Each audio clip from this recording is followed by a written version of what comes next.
Halo semuanya, selamat datang kembali di channelku. Sebelumnya, seperti biasa, aku mau mengucapkan terima kasih untuk kalian yang sudah bersedia untuk mengklik video kali ini. Video isinya nggak penting-penting amat, jadi kalau kalian mau lanjut nonton silahkan, kalau mau skip juga boleh, karena aku nggak mau memaksa kalian untuk nonton video yang satu ini. Oke, pada video aku kali ini aku tuh mau bahas sebuah fenomena, cielah fenomena bersalah banget.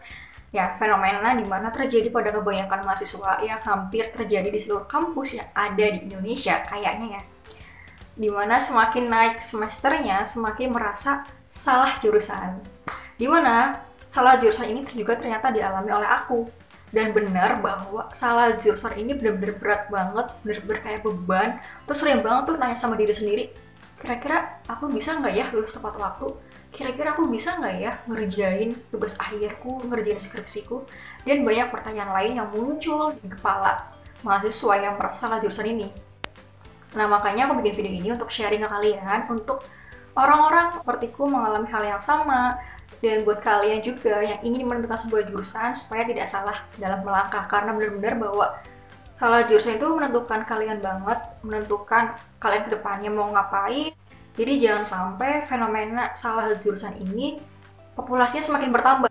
Nah, ngomong-ngomong terkait salah jurusan, sebenarnya apa sih penyebab seorang tuh bisa sampai mengalami hal tersebut? Oke, aku akan bagi berdasarkan pengalamanku dan teman-temanku. Yang pertama, mereka terpengaruh dengan apa yang orang lain katakan. Kan dia posisinya masih anak SMA nih, dimana anak SMA itu belum bisa memutuskan secara matang ya. Ini nggak semuanya, tapi kebanyakan ya belum bisa menentukan dia tuh mau kemana, dia tuh mau kuliah di kampus apa, tujuan itu mau ngapain. Jadi bener-bener kayak masih ngambang banget, belum matang banget tujuan itu dia tuh mau ngapain. Dia ibaratnya masih bingung banget lah, masih butuh yang namanya arah banget. Nah, biasanya terjadi kasus yang seperti ini. Misalnya kamu tuh pengen banget nih ambil sastra, ada aja orang yang bakal ngomongin gini, kamu ngapain sih ambil sastra? Nanti kerjanya apa? Sastra itu cari kerjanya susah loh. Mending ambil HI deh. HI itu peluangnya gede loh, cari kerjanya gampang lagi. Kamu tuh bisa tuh muter-muter keliling dunia. Mending ambil jurusan ekonomi aja. Soalnya ekonomi itu pasti dibutuhin di semua instansi. Dan kamu tuh pasti gak usah bingung untuk cari kerjaannya, karena pasti banyak banget lowongannya. Dan anak-anak SMA yang masih labil ini terombang ambing dengan apa yang mereka katakan.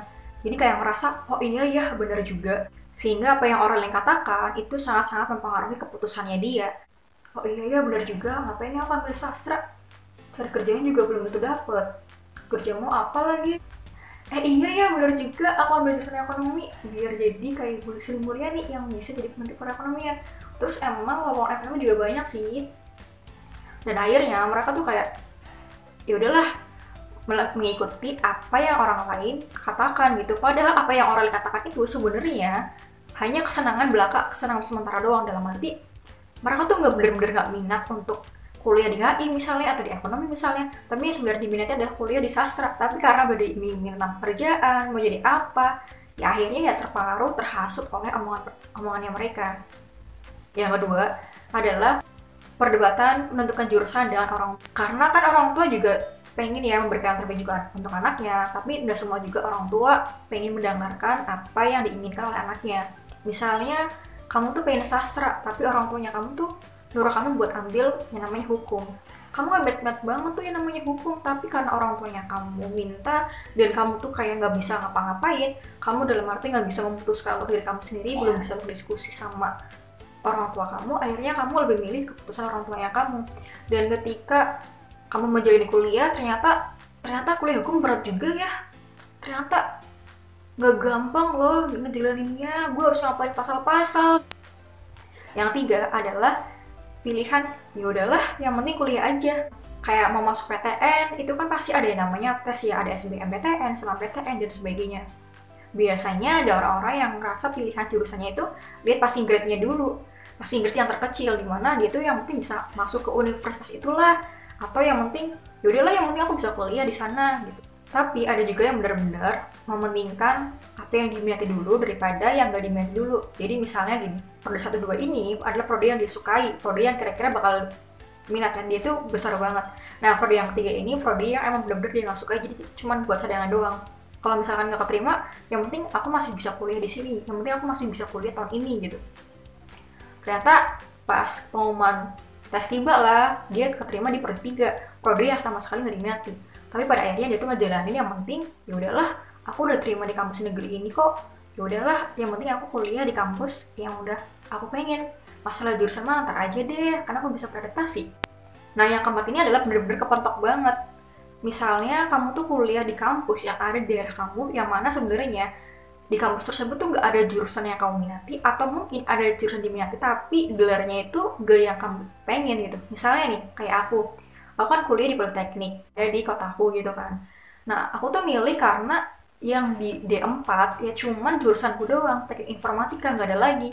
Jadi, karena aku nggak mau ambil D3, karena kalau misalkan lanjut strata 1, harus membuang waktu dan uang itu lebih banyak, aku nggak mau melakukannya. Jadi mau nggak mau aku milihnya yang penting D4 deh, yang penting aku sarjana deh. Nah, ternyata pas dijalanin itulah, gila ini mata kuliah susah banget ya.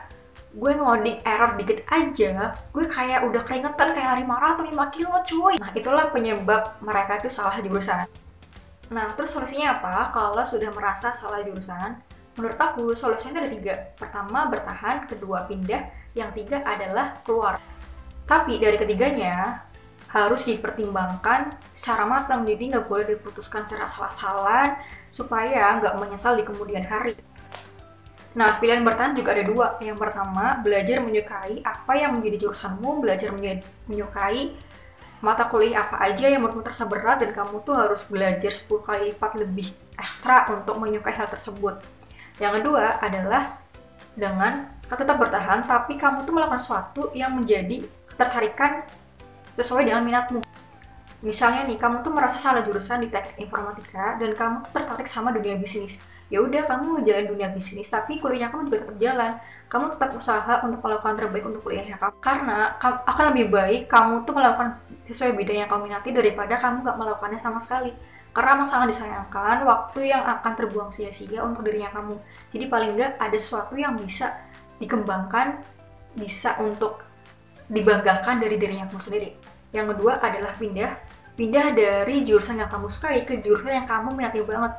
Pokoknya bener-bener kamu banget deh, kamu tuh paling banget di situ, kamu tuh ngerasa cocok di situ deh. Kamu harus melakukan yang terbaik di sana, karena kamu udah membuang waktu dan biaya sebelumnya. Jadi jangan sampai kesalahan sebelumnya itu terjadi lagi gitu. Tapi aku mau ngomongin bahwa nggak ada jurusan yang benar-benar tepat 100% untuk kamu, tapi paling tidak ada jurusan yang bisa dominan untuk sesuai dengan minat yang kamu pengen. Dan kalau kamu merasa pindah jurusan itu adalah sebuah jalan keluar, ya itu nggak masalah. Yang 3 adalah keluar kuliah ya. Dan ini keluar kuliah itu kamu benar-benar harus mikirin secara matang. Maksudnya, aku yakin nggak nih keluar kuliah? Aku bakal nyesel nggak nih keluar kuliah? Karena beberapa teman-teman aku juga ada yang nyesel bahwa dia tuh keluar kuliah. Jadi jangan sampai kamu juga kalau keluar kuliah, kamu nggak dipertimbangkan secara matang. Kamu boleh keluar kuliah kalau kamu punya sesuatu yang bisa jadi pegangan kamu. Misalnya nih, kamu keluar kuliah karena kamu tuh harus megang bisnisnya orang tua kamu. Nah, itu nggak masalah. Kamu keluar kuliah karena kamu tuh harus kerja dan kamu menyukai pekerjaan itu. Itu pun nggak jadi masalah. Intinya jangan sampai dari ketiga itu kamu diputuskan secara salah-salah, secara kayak nggak matang, dan tetap lakukan yang terbaik. Nah, terus buat ngisi kegiatan untuk orang yang salah jurusan, aku juga mau ngasih nih saran-saran buat kalian. Yang pertama itu ikut organisasi mahasiswa. Nah, ikut organisasi mahasiswa ini biasanya kamu juga dapat nih ketemu yang nama relasi dari berbagai jurusan yang ada gitu. Apalagi kayak untuk kelas BEM, PPM gitu kan. Kamu bakal ketemu orang-orang yang dari latar belakang yang beda, dari jurusan yang beda, dan itu akan jadi sharing teman kamu. Dan barangkali organisasi itu jadi tempat yang lebih nyaman kamu ketika kamu melampiaskan salah jurusanmu itu. Atau kamu juga ikut volunteer, menjadi relawan sesuai bidang yang kamu, entah relawan bidang sosial lah, atau apapun, itu bebas, karena itu juga kamu bakal nemu sesuatu yang beda. Jadi kamu paling tidak kamu tuh bisa menemukan sesuatu yang bisa mengobati salah jurusan itu. Yang 3, ikuti komunitas yang benar-benar kamu minati banget. Jadi kalau kamu emang suka menulis, misalnya kamu gabung di komunitas menulis, karena itu bisa membantu mengembangkan dirinya kamu. Ya siapa tahu dengan kamu bergabung di sana, kamu punya kesempatan yang lebih besar, kamu punya peluang untuk menjadi seorang penulis. Nah, itulah video sharing kali ini, semoga bermanfaat. Buat kalian yang sedang merasa ada di posisi salah jurusan, atau untuk kalian teman-teman, adik-adik yang akan menentukan sebuah jurusan supaya tidak sampai salah melangkah, tidak sampai salah memilih, karena benar-benar salah jurusan itu benar-benar menyiksa. Salah jurusan ini juga benar-benar gak bisa menentukan masa depannya kamu jadi apa, itu juga sangat berpengaruh. Jadi jangan sampai ini menjadi keputusan yang salah. Nah, kalau ada orang lain yang ngomongnya tentang kerjanya mau ngapain, itu jangan dipikirin dulu. Toh soal kerjanya itu pasti bakal ada kok. Tenang aja. Kalau dari aku, logikanya gini aja. Gak mungkin ada sebuah jurusan kalau nggak ada lapangan pekerjaan. Kalaupun misalnya kamu nggak sesuai dengan pekerjaan yang kamu pengen, kamu juga bisa kok untuk bekerja di tempat yang lain. Dan pasti banyak pekerjaan yang tidak sesuai dengan bidang kamu juga banyak. Jadi jangan sampai menyerah. Untuk kamu yang sedang merasa salah jurusan, tetap lakukan yang terbaik. Walaupun nggak harus cum laude, nggak apa-apa. Yang penting kamu bisa juga lulus tepat waktu, tetap berikan yang terbaik untuk diri kamu sendiri, dan semoga kamu bisa mengembangkan kemampuan di luar bidang yang nggak kamu sukai. Oke, sekian video dari aku. Kalau kalian suka, jangan lupa untuk like. Kalau kalian mengalami hal yang sama seperti itu, jangan lupa untuk komen. Dan yang paling penting, jangan lupa untuk subscribe dan aktifkan tombol notifikasinya biar nanti kalian juga dapat notifikasi dari video aku selanjutnya. Kalian juga boleh request kok video yang bakal aku bahas untuk selanjutnya. Oke, sampai jumpa di